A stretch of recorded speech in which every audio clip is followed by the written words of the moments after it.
Nationally, we know small businesses, of which the majority of black businesses are, employ 50% of America's workforce, either because that worker is a small business owner or works for a small business. So when we're talking about the impact on the overall economy and country, it's profound.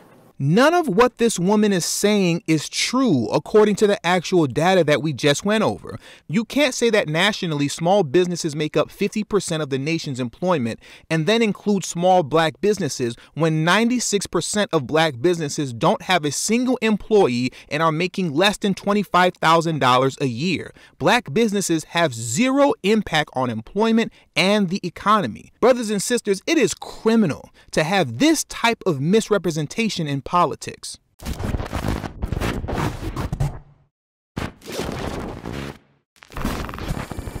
Recently, Kamala Harris held a public meeting with the Black Chamber of Commerce to discuss the American Rescue Plan.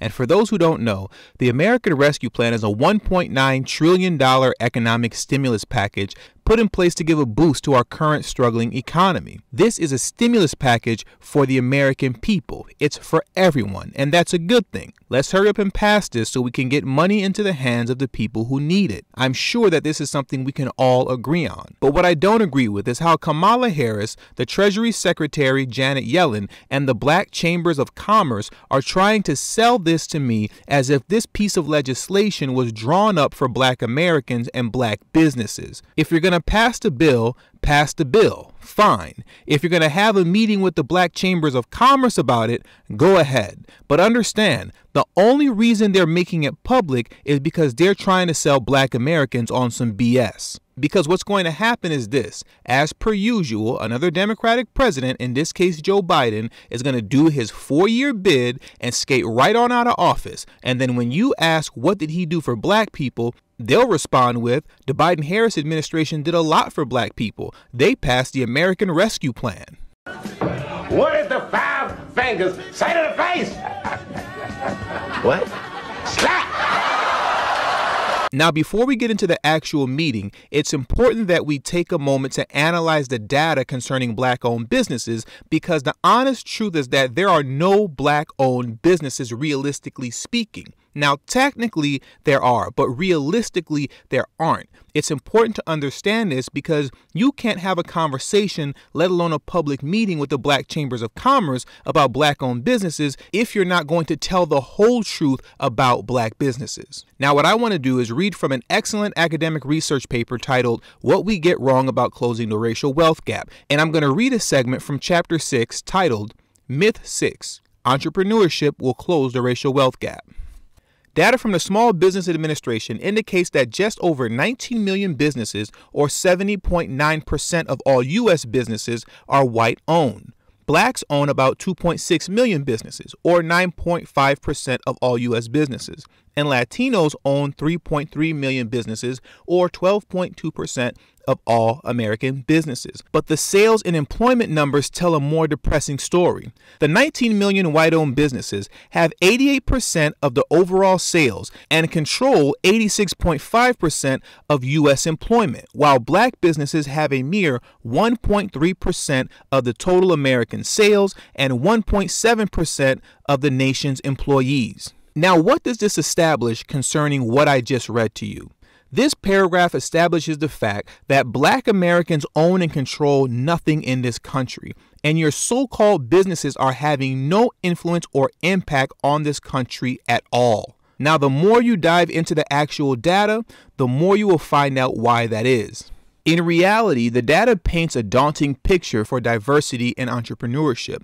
According to the U.S. Census Bureau survey of business owners, which is conducted every 5 years, over 90% of Latino and black firms do not have even one employee other than the owners. Businesses with paid employees have a much greater economic impact than those without employees. The annual sale of businesses without employees are on average only a fraction of the sales of businesses with employees. While there are some firms without employees that are very successful financially, the majority are not. 67.3% of firms without employees had an annual sales of less than $25,000. Any profits these firms made, if they did make profits, would only be a fraction of the total sales. This means that many firms without employees do not make enough to keep their owners and their owners' families out of poverty if the firm is the owner's sole source of income. On the other hand, a majority, 57.9% of businesses with paid employees had an annual sales of more than $249,999. It is more likely that these firms are earning profits for their owners. Now let's back it up a little bit. Over 90% of black businesses do not even have one employee other than the owners. Out of 2.6 million black-owned businesses, 2.5 million are without employees. And this was even acknowledged at the Black Chambers of Commerce meeting. What we heard across the country was that the stimulus package, better known as the payroll protection plan, was really not designed for black-owned businesses. Of the 2.6 million black businesses that we have, 2.5 million have no employees. That's roughly 96%, okay? 96% of black-owned businesses have no employees. Now add that up with the fact that 67.3% of businesses without employees have annual sales of less than $25,000. And that's if you're counting all businesses. I can't even begin to imagine how high that number would skyrocket if you actually adjust this by race. I'm willing to bet that that number would jump from 67.3% to at least 87.3%. And even that's being generous. Brothers and sisters, 96% of black-owned businesses are literally making no money at all whatsoever. So when Kamala Harris is having a public meeting with the Black Chambers of Commerce about protecting and growing black businesses, I need to know what exactly are you protecting and how do you plan on growing it? And therein lies the problem, because no one can ever give you specifics. Because if Kamala Harris was serious about black-owned businesses, she would have made an announcement like the Prime Minister of Canada made last year. This morning, I can announce that the Government of Canada, in partnership with Canadian banks, is investing nearly $221 million to launch Canada's first-ever Black Entrepreneurship Program.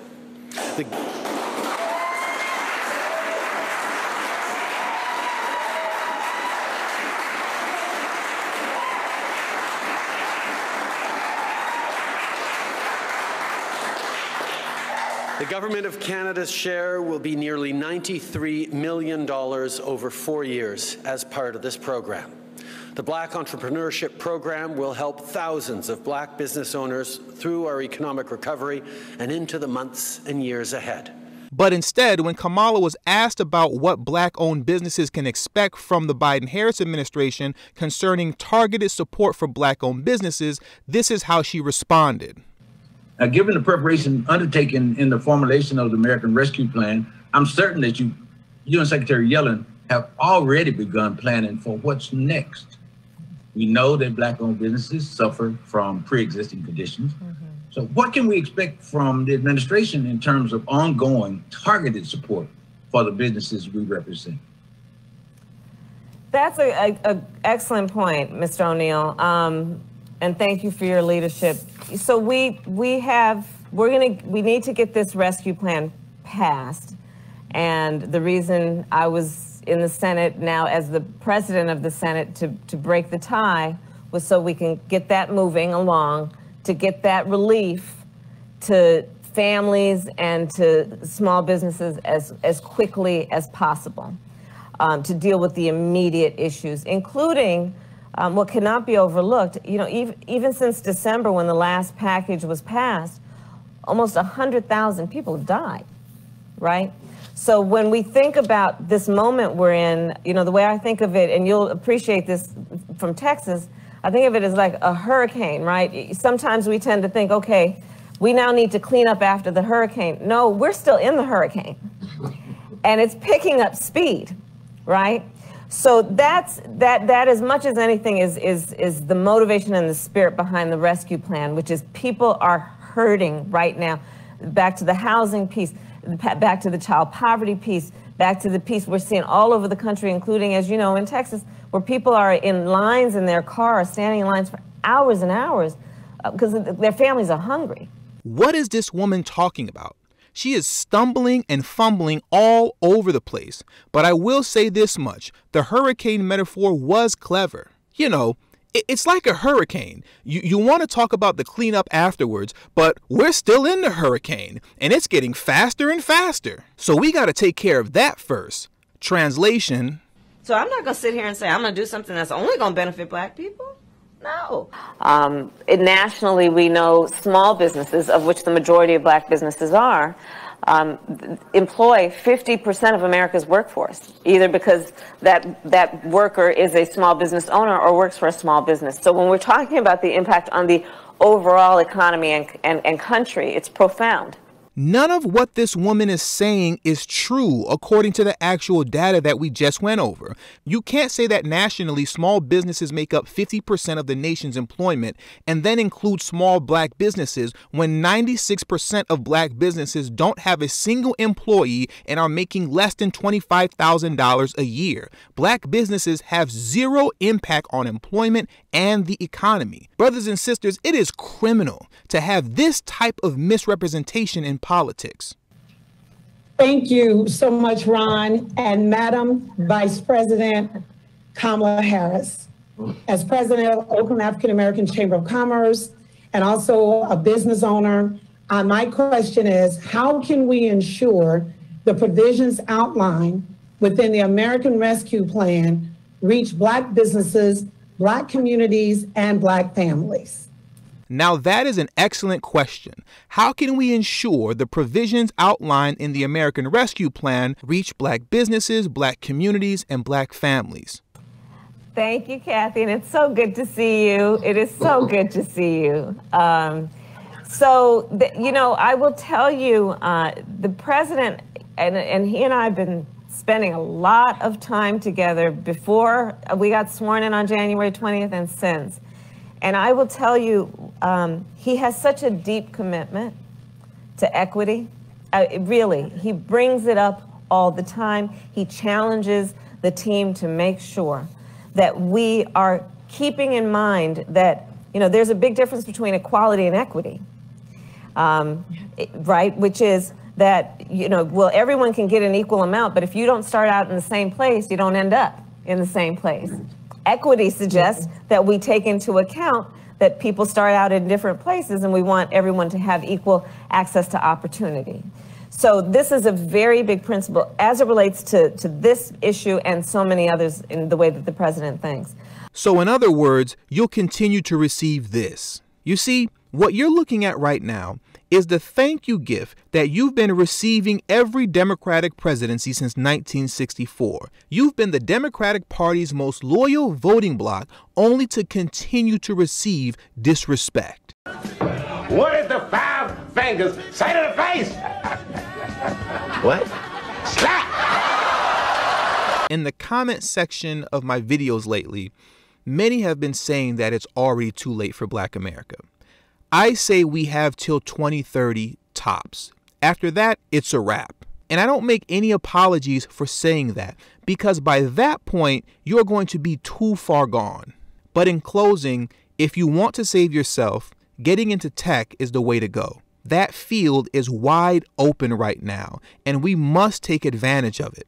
Now, if you want to learn more about that, I strongly suggest you watch my Brother Please Hear Me Out video series, and I strongly recommend that you listen to the Black Authority's most recent video titled The IT Workshop. This was a phenomenal discussion that he had with multiple brothers who are already in the field of IT, giving excellent advice on how to get into the field. So with all that being said, that wraps it up for today's video. Please make sure you hit the subscribe button as well as the bell notification next to the subscribe button so you can be notified whenever I release a new video. Make sure you text tdhiphop to number 33222. That's tdhiphop to number 33222. That way you'll get a direct text notification whenever I release a new video, but it also serves as a protection plan for myself in case YouTube ever gives this channel the axe. I'll be able to send you a direct link to where you can find me next. All my social media links will be pinned in the comment section below.